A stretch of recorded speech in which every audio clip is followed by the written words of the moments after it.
Remember that viral courtroom moment when Karen stunned everyone with a shocking term knock knock? That moment shook the internet, but the story didn't end there. Today, the next chapter unfolds, and what happens in this courtroom twist is even more unbelievable. What is that? Going and knocking on the door and running. But why is it nigger knocking? That's what. Why isn't it Caucasian knocking? Why isn't it Caucasian knocking? Why isn't Asian knocking? Why isn't some other knocking? Why is it called that? No, that's just. State versus Cynthia Diano. Could I have parties announced for the record? For the state of Texas. Yeah, I'm Jeffrey Martinez for defender. And are you Cynthia Diano? Yes. How do you pronounce your last name? Again. I got it right. Counsel, have you received all discovery? Did you review it with your client? I did, John. Court will find that the state is in compliance with discovery. Did you understand the state is proceeding on the lesser included offense of assault bodily injury as a Class A misdemeanor? Range of punishment is anywhere from up to a $4,000 fine and up to 1 year in the Bexar County Jail. Pause here, did you catch that? A Class A misdemeanor in Texas can land someone up to 1 year in jail and a $4,000 fine. That's no slap on the wrist, this is serious business. And notice how the judge is spelling it out, making sure Cynthia knows exactly what she's up against. If you have a plea bargain agreement with the state, the court does not have to follow your plea. If for any reason the court does not follow your plea and gives you more than you bargained for, withdraw your plea. Did you understand? Oh, you didn't understand that part? Well, so let me explain to you. And then if you don't understand, let me know. I'll help you and your attorney discuss it. So you're entering into a plea bargain agreement with the state. You understand that part? Whatever agreement that you have worked out with the state, I don't have to follow that agreement. So let's hypothetically say they want you to have probation. If I were to tell you, I'm not going to give you probation, I'm sending you to jail, then you can withdraw your plea. Because I have not followed your plea bargain agreement. Now, the conditions for the plea bargain agreement, that's something the court gets to decide. You understand? So if for some reason I don't follow your plea bargain agreement and I try to give you more than what you've bargained for, then you get to withdraw your plea. And it can't be used against you if you decide to go to jury trial. You understand? And by that same token, if I don't follow your plea, then what can end up happening if you withdraw your plea, then the state can say, okay, we're going to have to go to jury trial. We're going to go to jury trial. And maybe they won't be going to jury trial on a Class A misdemeanor. They'll be going to trial. Here's the real kicker, if Cynthia backs out, the state can push for a much harsher charge, injury to the elderly. That's a massive leap in severity. Imagine thinking you are about to skate by with probation and suddenly you are facing something that could wreck your entire future. On the injury to the elderly. Not maybe, that's what they'd have to do. You understand? All right, did you understand you have a right to jury trial, a right for you or your attorney to cross-examine and confront any witnesses the state would call in the right to remain silent? Did you understand by entering this plea you were giving up those rights? Yes. And did you intend to give up those rights and enter into this plea bargain agreement? Yes. All right. Did you understand if the court were to grant your application for deferred adjudication, if for any reason you were to violate your conditions of probation, I could revoke you and sentence you up to 1 year in the Bexar County Jail. Did you understand? Yes. Counsel, has your client been able to provide you with any defenses? Yes, sir. Do you believe she has a rational as well as a factual understanding of the charges against her? I do. Do you believe she's currently competent and was legally sane at the time of the offense? Yes. Ms. Diano, has anyone threatened you, coerced you, or placed you in fear to get you to enter this plea? Anyone promised you anything other than the plea? Are you satisfied with the way you've been represented? Yes. Are you a U.S. citizen? Court will find that defendant has knowingly and voluntarily waived her right to jury trial, and then what will end up happening is the state will present evidence, and then I'll make a decision on whether or not that evidence is sufficient to find you guilty. If I find that the evidence is not sufficient to find you guilty, then I'm going to find you not guilty and say that the state can prove its case. However, if there's something else going on between you and this other person, that is not before this court today. That's something else. So what I've just read to you, did you understand that to be the plea? Defense? Yes, Your Honor. State? There's a plea waiver. Did you review the waiver of appeal paragraph with your attorney? Did you understand it? The state is requesting that you defer adjudication before a term of 6 months. Not guilty or no contest. State, any evidence? Waiver and stipulations with your, all right, explain to me what's an in knocked? That's in the, that's in the police report. The officer said suspect 1 stated that victim 1 had in knocked on her door. Okay, let's talk about this bizarre moment. Cynthia explains the so-called in-knock prank, basically ding-dong ditching. But notice how the judge immediately challenges her choice of words. Why call it that?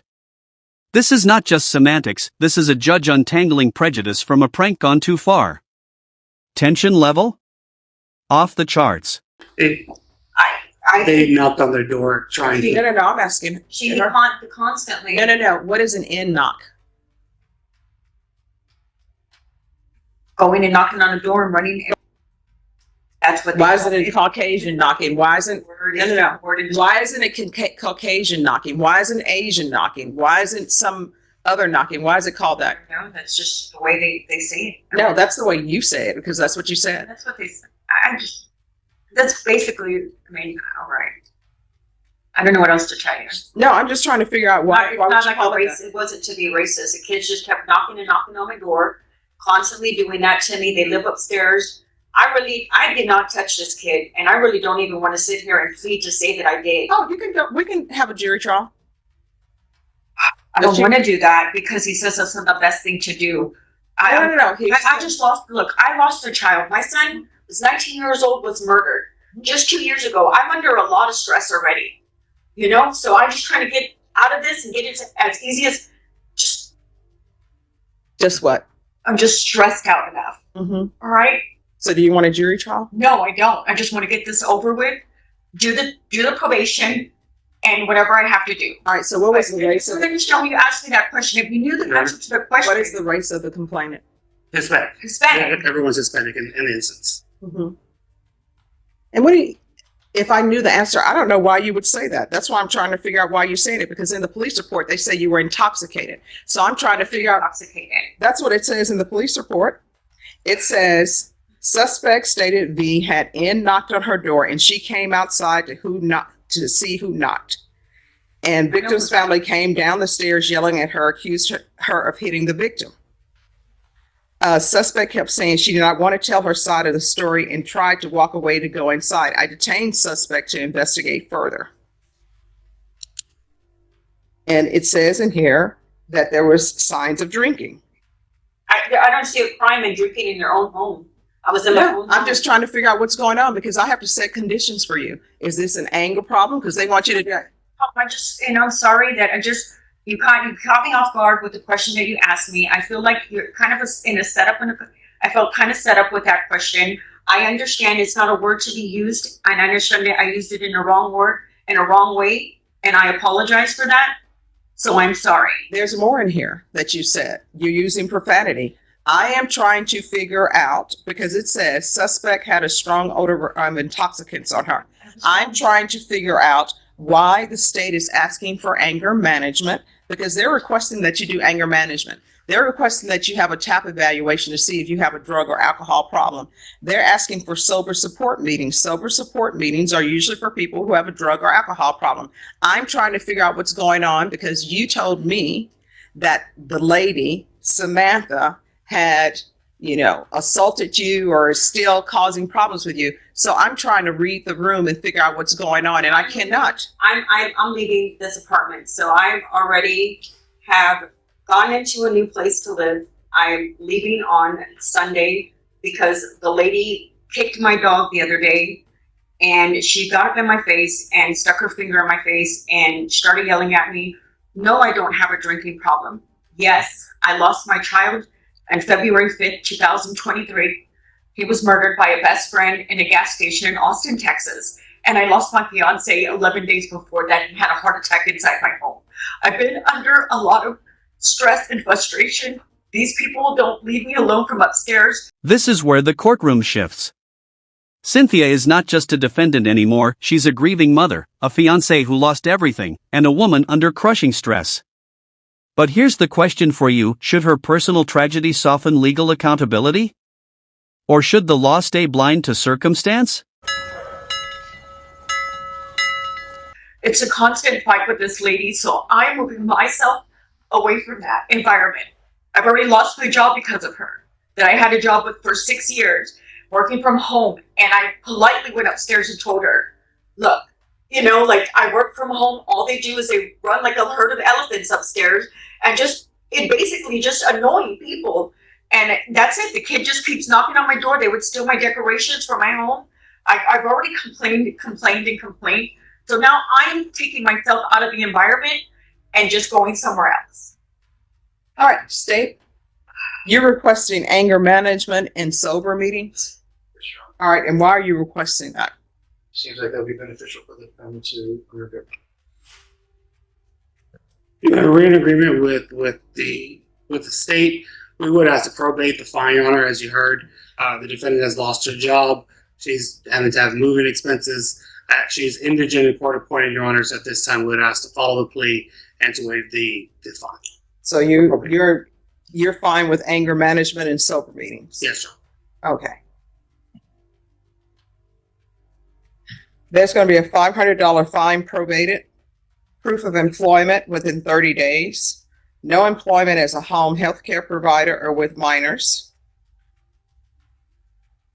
There's going to be 1 year deferred adjudication, 80 hours of community service restitution.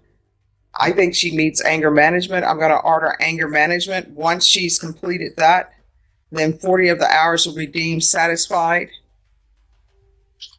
And then I'm going to order 60 sober meetings in 60 days. TAP evaluation, that can be out of custody. Follow recommendations.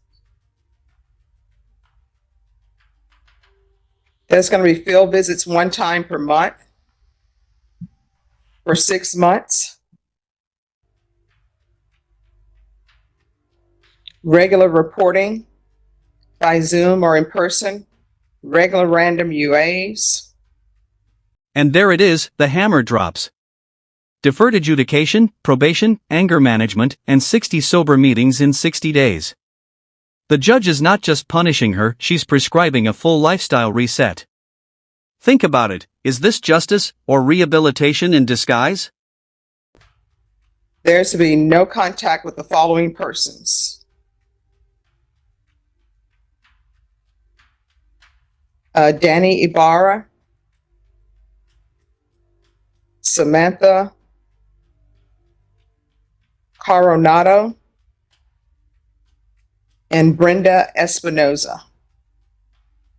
Probation, is there anything else she needs? Is there anything else you need from the court to be successful? Did you review the document entitled Trial Court Certification of Defendant's Rights to Appeal with your attorney? Did you understand it and did you sign it? Because it's a plea bargain agreement, because I followed your plea bargain agreement, and because you waive your right to appeal, you do not have the court's permission to appeal. Do you understand? All right. And Ms. Abrams, see if maybe a referral to Center for Healthcare Services, maybe they can help her with any type of trauma. All right. All right. Thank you. Thank you.